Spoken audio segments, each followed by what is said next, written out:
Montréal a un historique d'accueil d'événements très intéressant. Oui, Ville olympique depuis 1976, ça a laissé un leg en termes d'installation. Et ce qui fait en sorte que Montréal est la ville canadienne qui reçoit le plus de championnats canadiens, donc au pays.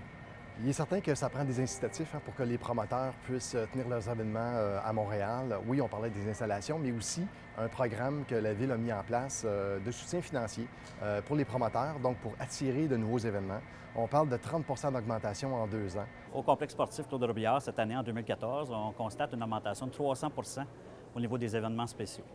À titre d'exemple, on a obtenu pour 5 ans la tenue d'un championnat canadien intérieur avec la collaboration d'Athlétisme Québec et d'Athlétisme Canada.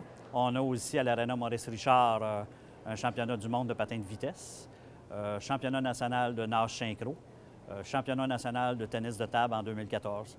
De plus en plus, il y a de nouveaux programmes qui ont été mis en place par la Ville de Montréal. Donc, entre autres, un programme de subvention pour la tenue d'événements sportifs.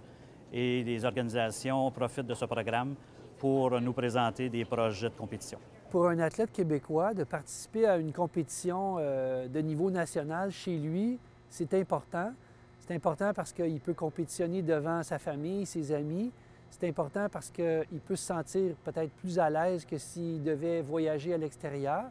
Et pour nous, à la Fédération, c'est important de rassembler, de créer une fenêtre de visibilité pour notre sport chez nous, ce qui arrive peu souvent. Donc, c'est une opportunité intéressante pour la Fédération et pour notre sport en général.